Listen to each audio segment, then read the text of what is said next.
Welcome to Real Estate Coaching Radio, starring award-winning real estate coaches and #1 international best-selling authors, Tim and Julie Harris. Real Estate Coaching Radio is the nation's #1 daily radio show for realtors who demand authentic, real-time coaching. Get ready for fluff-free, unfiltered, full-strength honesty about what's truly working to get you into action, helping others, and making money now in today's real estate market. Now to our hosts, Tim and Julie Harris. 3, 2, 1, and we are back. Welcome to lovely September the 2nd. Julie Harris? Yes, the adventure continues. Lots of interesting coaching calls all day long and more to come. You know, this is a good coaching day for me because I've got a lot of fantastic agents from different parts of the country. So I feel like I really have sort of a deep dive down the rabbit hole of what's really going on the front lines, you know? Variety. Yeah, you guys got to remember the headlines and news stories and all that stuff about real estate in general. That's looking at the past. So if you want to really know what's going on, listen to our podcast because we're going to tell you exactly what we're hearing from the four corners of the real estate realm and, you know, reporting back exactly what we're seeing. And I'll tell you what I'm seeing, and I'm curious. Julie had a bunch of calls this morning too. I'm seeing an absolute hurried, crazy, manic seller's market continuing. And this is not just this is in some of the outback areas of real estate, and not just, I'll tell you, in the cities where I have coaching clients, Julie and I have coaching clients, those areas where you can start seeing the cracks form as far as basically price appreciation. But other outlying areas or cursory markets, that's where things are getting really interesting. Yes, absolutely. I would totally 100% agree with you. And just when we thought that, you know, there couldn't be any less inventory, it's still starvation of, you know, that. So here's the thing. When you list stuff that people want, you can basically take that check to the bank. The listing agent wins every time. You got to remember that. And, you know, the question, and I've had some calls with some very powerful listing agents that typically have their magic number under control, and their inventory is being driven down. And they're, you know, but what's interesting is the coaching on that, everybody's looking for, like, what's the magic thing to take a listing tonight, right? Okay, here's the deal. You have to do the same things you always have to do. You just have to do more of them with more, urgency and more skill, right? So there's no, okay, if you just do this one Facebook ad, you're going to be all set. Yeah. Okay, but that's what they feel like they're looking for, because when your inventory dries up, you get a little bit panicky. Well, right, because you guys, truthfully, if you're new podcast listeners and you haven't heard Julie and I, you know, bemoan from the highest mountain to learn how to be a proactive lead generator, and your whole business has been predicated on buying leads, you're going to be suffering at a very grand scale right now. We're actually going to be giving you some specific drill down on exactly what I just said here in a second. Julie's prepared some great notes for the show today. Well, I guess we'll see if they're great or not. We'll just see about that. We'll have to see about that. But I'll tell you one thing that is fascinating, and I had several calls like this. When you're chasing expired listings, don't just assume, I know this is counterintuitive, but don't just assume the old price was wrong. Again, coaching clients who are listing the houses at the old price are getting the property sold, because what happens, and if you guys not been in the business long enough to know, or not been an experienced enough listing agent to know, and just listen to what your coach is telling you right now, or maybe we're your future coach because you haven't hired us yet, but here's the moral of the story. What happens when a listing hits the market in modern times, it's very protracted. After maybe a week or two, if it hasn't sold yet, the house starts getting this sort of Damocles type situation, which in other words means people start making up stories why it didn't sell. You know, overpriced, condition, and then the buyers stop wanting to see it. And just think how the MLS works. Think how most IDEX search results work, where it just sends you the newest listing. So a new listing is the best thing ever. Everyone's excited about it. But as soon as that new listing is 30 days old, or in some markets only 2 weeks old, then nobody asks about it, and the showings drop off like a rock. And so you can see that in statistics. It's just everything I'm just telling you is absolutely stone cold true. So what does that tell you? If the house misses when it got on the market, maybe it missed because the seller wasn't allowing showings. Maybe it missed because there was some condition issue that the seller hadn't quite remedied, or maybe price, right? Who knows? But what happens then, the house sits in the market, it passes whatever the local market thinks should have been the reasonable amount of time for it to sell in. It just begins to smell a little bit about like, you know, spoiled milk in essence. It's near its due date. Psychologically, that's the tolerance for what people will have as far as expectations of how long it should take a house to sell. And then people stop showing it. Now, the house might be perfect. Everything about the house might be perfect. And, but let's say, for example, buyers come to the market after the house has been for sale for a month.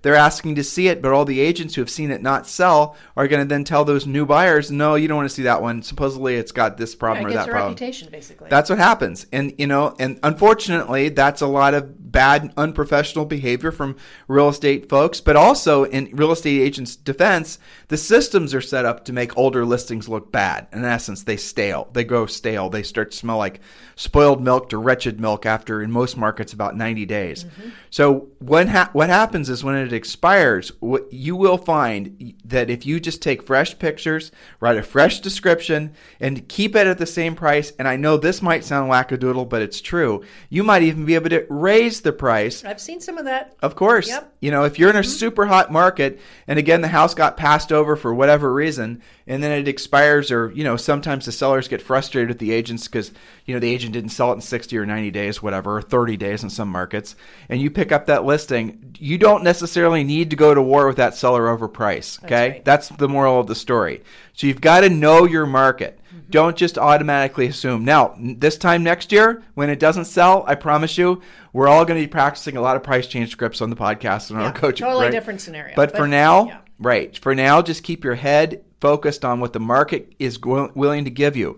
So I was listening to Rob Johnson, who's one of my favorite coaching clients. He's up in, I shouldn't say that. It's like saying which kid of yours is favorite. Who do you love the most? You know what? I'm about to announce which kid of ours is favorite, Julie. You are. Zoe's my favorite daughter. Mine too. Oh, hold on. We only have one kid. Yeah, it makes it easy.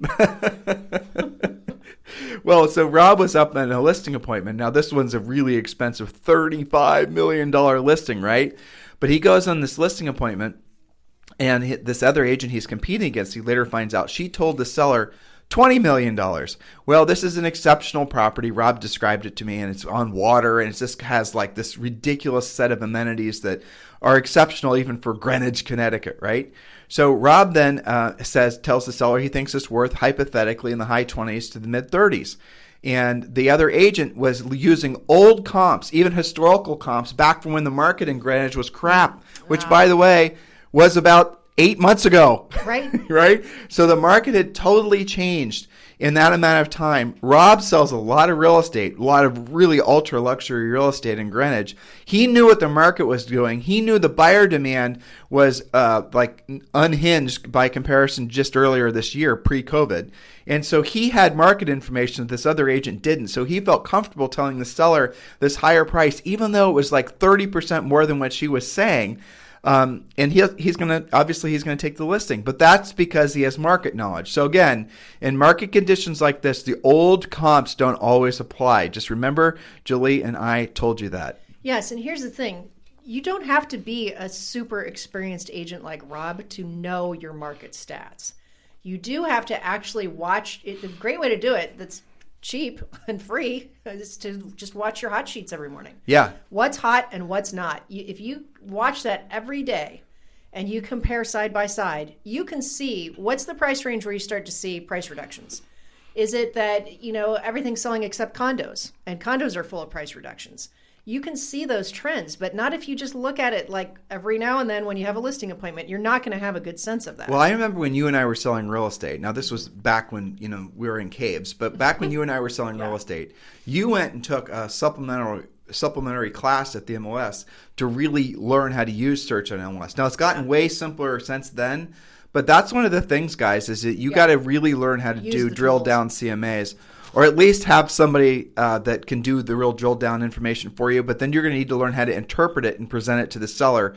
Again, a lot of you rely on these, essentially these products, these software programs that produce these really beautiful CMAs, and you're just relying on the, shock and awe of the imagery and the graphics and all that to win the seller over. But in a market like this, remember what I'm telling you, those things are using historical data, and you need to be using data that's more pertaining to things that are happening now, not things that happened in the last 6 months. Right, like what are the pendings, right? Right. So when you're looking at a subject property, you're not just looking at that historical data. And of course, you are going to take that into consideration. But the most recent stuff has the most value. And what is pending, right? So I used to do this for our CMAs and see, does it seem like you can't go over X, right? So you've got a beautiful custom home. It's a popular neighborhood. and it seems like I want to price it at like $575, but then I look at what's actually pending, and there's nothing more than $550 pending. So probably that's more of a $549 house.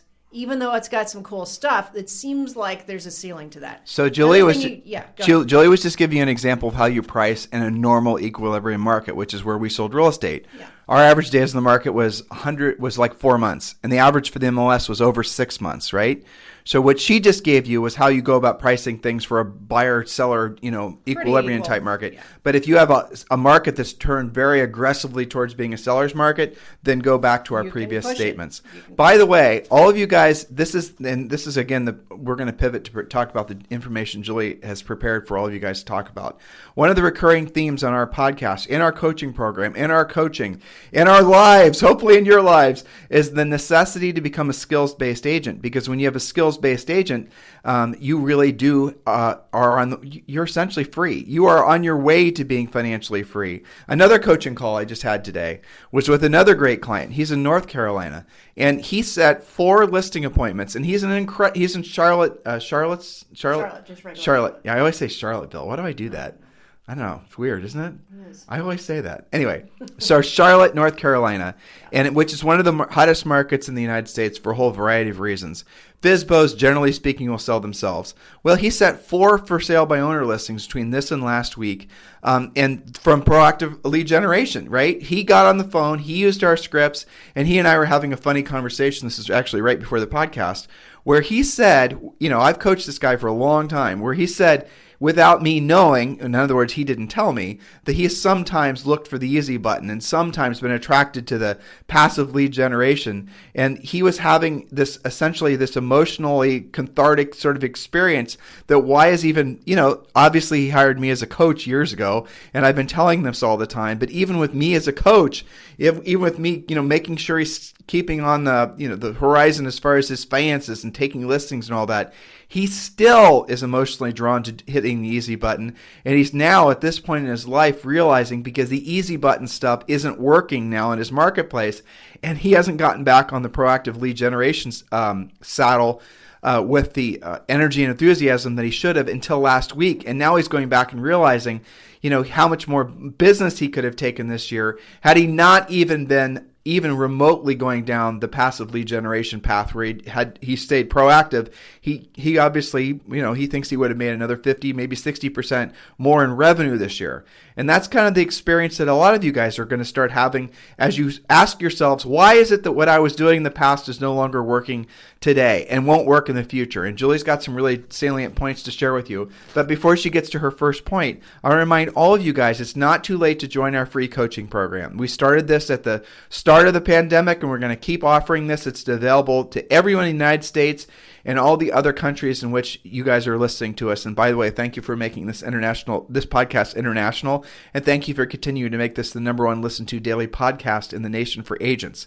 So, in the nation being the United States, we're going to work on Mongolia and the other countries where we have listeners. Well, you know what? We've got like 8 listeners in Mongolia. We might very well have the number 1 listened to daily podcast for agents in Mongolia. I hadn't thought about it. Yeah, exactly. Well, so if you want to join the free coaching program, and don't be confused, this is a shadow of the normal Premier Coaching Program. But if you want to join it, just text the word survival to 31996. Just text the word survival to 31996. And when you do, we're going to text you back a link that you can join the coaching program. There's a lot of great content sitting there waiting for you. The Ultimate Agent Survival Guide, the Real Estate Treasure Map, the 90-Day Massive Action Plan, just all kinds of great stuff. And you are entitled to a daily semi-private coaching call. So make sure you go ahead and text the word survival to 31996. Text the word survival to 31996 and join the free coaching program. Julie? Yes, so nice segue into, here's the big question. I want everybody to be introspective. Are you, as a sales professional, are you convenient or are you qualified?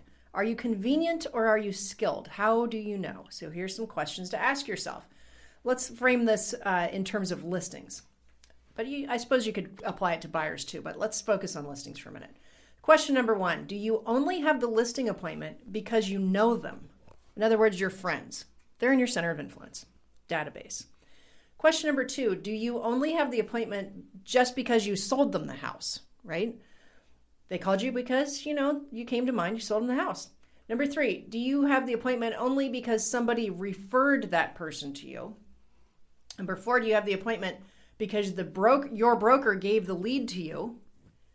Number 5, do you have this because you bought the lead?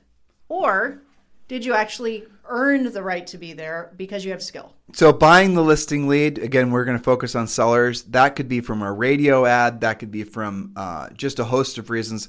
But the main thing is you spent money in exchange for that lead, opposed to having skill and having gone out and earned that lead. Now, before we get to the second part of what Julie's prepared, I want you guys to be really clear about something. A lot of you rationalize buying leads because you think it's a better use of your time. In other words, you think it makes sense for you to delegate lead generation so that it's not skills based, so you can go off and do something that's a higher and better use of your time. But here's the reality. There are only really 5 things that pay you in real estate, but there's only maybe 3 that you need to be really good at. And these are the things that you should never delegate. They are proactive lead generation. They are pre-qualifying. Lead follow-up. Well, okay, 4. Lead follow-up, and then obviously going on listing appointments. You can be terrible at everything else in real estate, and if you're really good at those things, you're going to rock. Now, as you try to basically delegate, for example, your listing appointments, someone going on the appointments with you, what then is going to happen is because that person that you hire to go on listing appointments is not going to be interested in proactively lead generating. Obviously, they're going to be not wanting to build skills. They're only going to be wanting to go on appointments that you have created the lead for them. In other words, you've had to spend thousands, if not tens of thousands of dollars to generate those listing leads. Your profit from the listing side of the business is going to go to pot because of the fact that you're having to buy all your business. And I say this, and Julie and I experience this every single day. If your business is predicated on buying your business, you're not going to make any profit. And when the markets turn around and they slow down, you're going to experience true financial hardship because you're going to have all these fixed costs and you're not going to be able to maintain them because of the fact the cash flow sucks. That's what happens. That's what happened back when COVID hit. That's what's going to happen again most likely to a lot of brokerages and agents. That's what's happening to teams. It's not that you guys are bad business people. It's not that you are even, you're not capable of building a fantastic business. The problem is that no one's ever told you that the business model that you're following only works in a very tight set of business market circumstances, primarily being a hot seller's market, where the velocity of the money, the transactions happen so quick, it covers up for lack of skill. Exactly. I mean, if you've got money coming in every single month and everyone's singing your praises and you're selling lots of units and getting lots of awards and everyone thinks you're the greatest thing since sliced bread, it compensates because you're able to meet your debt burdens and you're able to get everybody paid. You don't slow yourself down and look at your actual profit margins. And because the whole system reinforces you continuing to stay on this path, buy more leads, do more transactions. Mm-hmm. Nobody slows you down and says, hey, Bob, you know what? Let's look at all the transactions you've done the past year. Or if you're a big broker, the past maybe 36 months. Okay, what's the actual margins you're pulling out of it? So having done this numerous times before, here's the story. Most big brokerages make less than 2% before tax profit, less than 2%. And most teams will obfuscate and obscure their numbers like nobody I've ever experienced before, but most teams are making, at best, they're making maybe 6 to 8% before tax profit. That means that for every $1 million that a team will earn, as who knows what the average expenses, numbers of buyer agents, and all the rest of it, and all their fixed costs from buying leads. That means the person running the team is actually netting less than $100,000, and that's normal. Now, a well-run team where the agent themselves are still going on the listing appointments, they haven't delegated the most profitable aspect, and maybe they still do a lot of their own pre-qualifying, so they're making sure that they're pulling all the low-hanging apples off their fruit tree with regards to listing leads. Buyers calling on listings and who are actually having houses to sell, and a low-skilled agent's never going to pull out that as a listing lead. I mean, Julie was testing. We were looking for rental properties, and she filled out a form on Realtor.com, and somebody called back who was trying to pre-qualify Julie for the sake of selling that lead back to some agent for 35%. Did that pre-qualifier ask a single question about whether she had a house to sell? No. Oh, it was horrible. Yes. It was embarrassing. Right. So there you go. But that's the fun. That's the cycle that all of you guys have normalized because you've only been in this business, 99.9% of you, since really 2008 or 2009.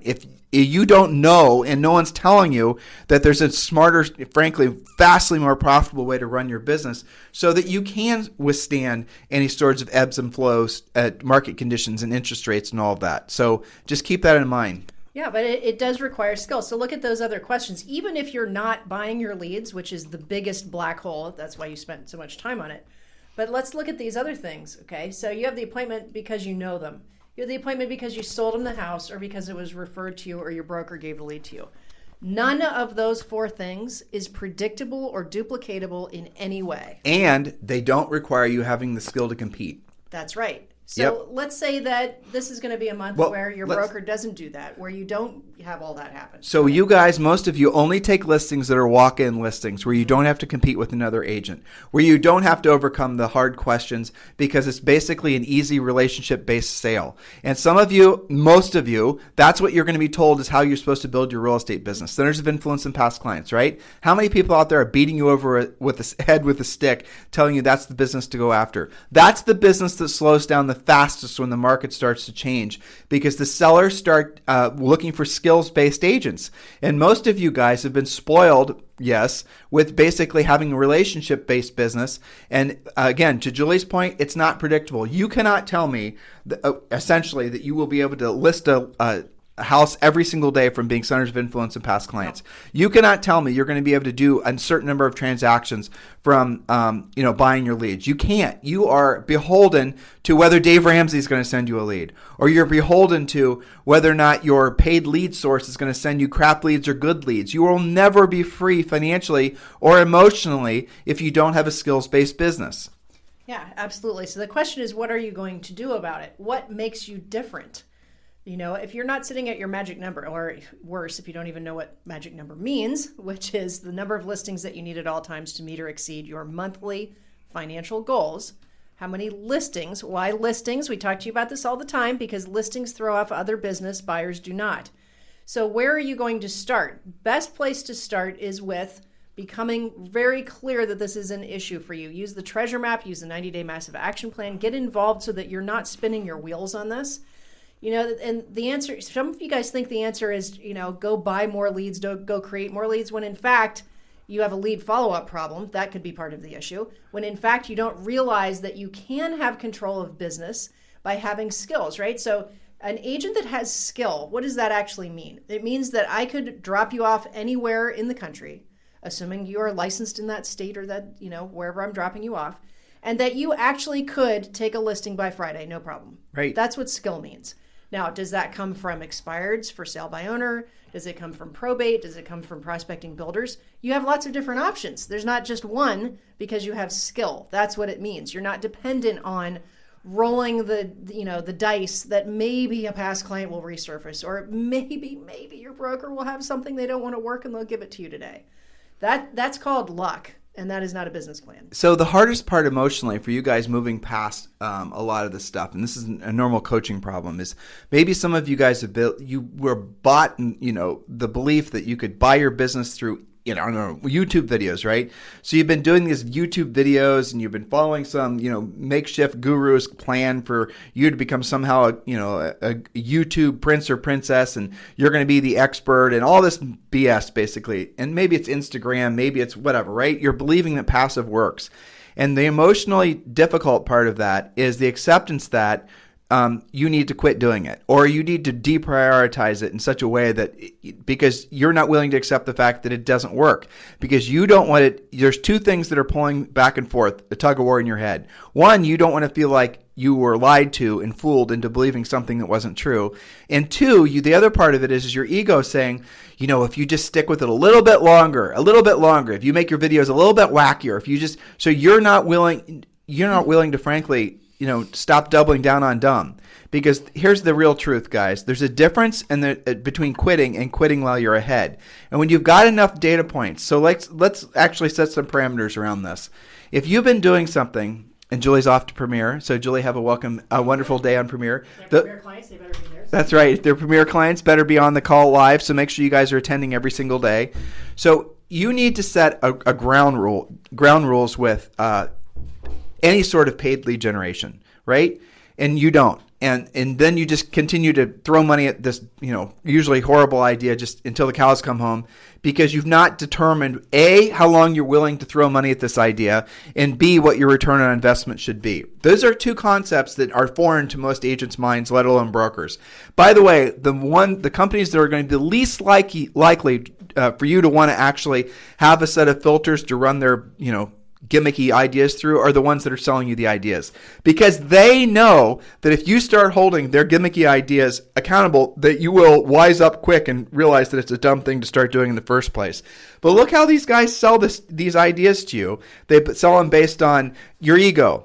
They sell them based on the idea that something's going to magically happen, right? They sell it based on fear of missing out. If you don't do it, somebody else is going to do it, and we only can that. All these different little gimmicks, these little emotional levers that they flip in your head. And then you find yourself committing to something. And then a month passes, 2 years pass, 5 years pass, and then you figure out how much, you never actually stop to think how much money or time you spent towards that idea that's never working. And you just think, well, if I just hold out a little while longer, you're stubbornly holding out for something that really probably wasn't even worth doing in the first place. So give yourself permission to quit. There's nothing wrong with quitting. There's a difference between quitting and quitting while you're ahead. The quitting while you're ahead part at this point, for some of you, that ship has sailed with some of these gimmicky things. But the reality of it is quitting while you're ahead could simply mean that you're not willing to be fooled into believing the easy button thing's going to continuously, is ever going to work. And let's just, in the defense of your old self who is making the decision for you to do that gimmicky thing, let's give that old self a hall pass. Maybe back in the day when that idea came around, it was a good one. And I'll give you guys some examples. I mean, when Julie and I sold real estate back in the 90s, right?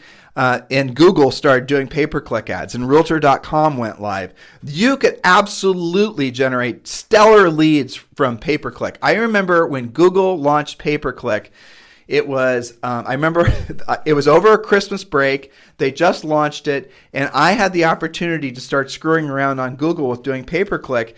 And from that pay-per-click thing, it worked brilliantly for like 90 days, and then all of a sudden Google changed it. Other people figured it out. My competition figured it out. A big brokerage just started doing it. All the things made it so that it was no longer viable, and so that was it. That was the window. But how many other agents stuck with it and are still doing it today, even though they're not getting results? They're not getting tangible closings. There's a filter. You need to give each idea, if it cannot produce actual tangible results in a market like this, in my opinion, in less than 30 days, you need to stop doing it. It's a gimmick. And by tangible results, I mean closed transactions where you're making a profit. So some of you guys will just exchange money for money. So you'll spend so much money on generating leads, you're not even factoring for your time. And then you'll basically earn the amount of money back that you spent to generate the leads in the first place, and you think that's a win. It's not. You're running a non-profit business. That's not sustainable. It's not predictable. It's not duplicatable. It's not the reason you got into real estate, is it? Just to essentially have some, tech company guru somehow now become your boss of deciding whether or not you're going to get good leads or bad leads.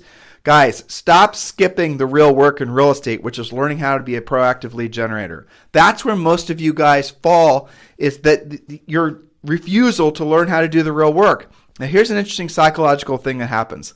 Once you've accepted what we're saying is true, and once you decide you're going to, definitely go down the path of being a proactive lead generator, there's a whole bunch of other new thought patterns and connections that happen along the way to forming that skill set to be a consistent proactive lead generator. You start thinking more like a business person. You start valuing your time more. You start being more organized. You start all the things and the attributes that you want. They come on the other side of knowing that you're going to be proactively lead generating, and you're no longer going to be buying business and chasing gimmicky ideas. You guys understanding what I'm saying? It's the next level for all of you, provided you're actually willing to do it, which all of you, you have two paths forward, basically. You either listen to what we're saying and you become a proactive lead generator, or most likely, well, there's three paths forward. You essentially flounder through your real estate career. You stay in the business, but you never make any real profit. You stay in the business and you're always chasing the latest gimmicky idea. You're the person that's going to click on the person talking about how they generate 27 ads or 27 leads through Facebook for, $50, and you're going to think that's the greatest.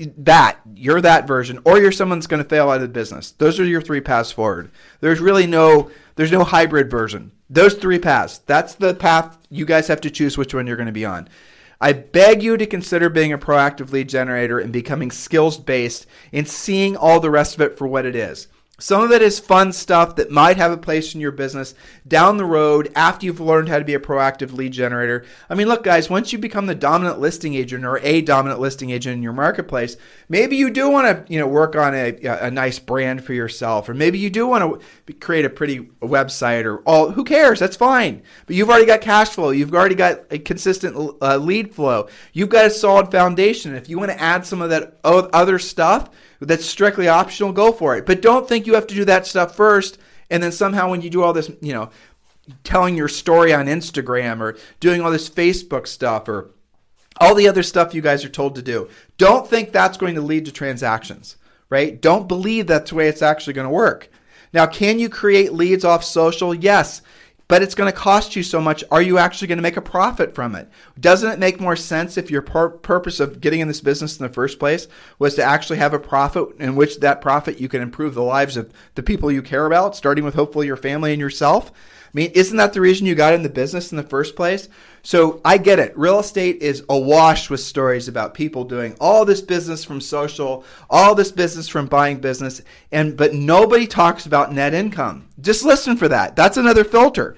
When someone's presenting an idea to you, when you're listening to a coach, a guru, or whatever, if they're not essentially thinking like I'm presenting to you guys right now with regards to running everything through very rigid filters, and really the bottom line being the profit margin, if they're not presenting ideas like that to you, you need to realize what they are. They're just selling you easy button gimmicks. They're not. And why are they doing that? And Julie said this the other day on the show, and it's definitely true, because they probably have never learned how to be proactive lead generators themselves. And it's easier for them just to basically follow the current zeitgeist and hop on various YouTube channels and listen to various internet marketing, social networking whiz bang gurus and just copy what they're saying. Because all they're having to do is they're parroting back information they heard from somebody else. You guys haven't heard in any other place, so you thought it was new information. This guru must know a lot about the internet and whatnot. And they're telling you all this stuff, and 6 months from now they're going to tell you something different because there's another, the trend has moved to something else. And that's the nature of how these guys are continuously selling you guys products, with the belief, with the essentially the lack of understanding that is not a sustainable business model. If you want a sustainable business model, if you want to be a true professional, you have to earn the right to do that. And the way you earn the right to do that is by having the skill set necessary, not just to proactively lead generate, but also obviously to sell people's houses in all kinds of different situations and solve people's problems. And that comes with, yes, time, but it also comes with the mindset that your highest and truest purpose on this planet is being of service to other people. If you accept that, if that becomes your internal barometer for what essentially is how you conduct yourself on this planet, I am here to be of service to you. How can I help you? How can I make your life better? On the other side of that acceptance, not the neuroses that's social networking, not the ego-fueled stuff that's basically awash with everything in real estate, let alone the world right now, but if truly being in alignment with your highest and truest purpose, which is being of service to other people, when you stay true to that, on the other side of that, if you're truly in alignment with it, you're not going to be able to allow yourself to do the gimmicks anymore. You're going to know that if you're going to be in alignment with being of service to other people, that you have to learn how to actually do it, which means you're going to have to learn skills. You guys get it?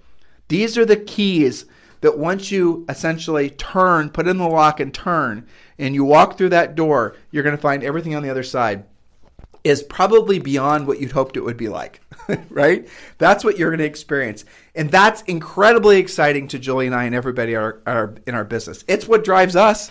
We love sharing those experiences with you guys where you had those little epiphanies, the little aha moments. That's amazing. That's it's fulfilling to us and personally and professionally, right? We love that. So allow that to happen, right? Allow that to happen for yourself in your life. So listen, guys, if you need us for anything at any time, you can always text me directly. By the way, we're always looking for great agents to become partners with us in our EXP group. If you want to talk to me about EXP at any time, you can obviously just text me directly at 512-758-0206. 512-758-0206. Thank you for the tens of thousands of you that continue to listen to our podcast every single day. We've got thousands of past shows that are available on iTunes, Stitcher, just everywhere. We're syndicated now on Audible, which is awesome, on Amazon, on Spotify, which is, again, it's pretty amazing. So thank you for continuing to make this the number one listened to daily podcast. We really sincerely appreciate the opportunity and the honor of being your coaches. If you guys need us for anything, please always reach out. Have a fantastic day. We'll talk with you on the show tomorrow. This program has been a presentation by Tim and Julie Harris, Real Estate Coaching. For more information on our real estate coaching and training programs, visit our website at timandjulieharris.com. Remember to tune in weekdays at noon for upcoming shows. And until next time, thank you for listening to Real Estate Coaching Radio with Tim and Julie Harris. This podcast is a part of the C-Suite Radio Network. For more top business podcasts, visit c-suiteradio.com.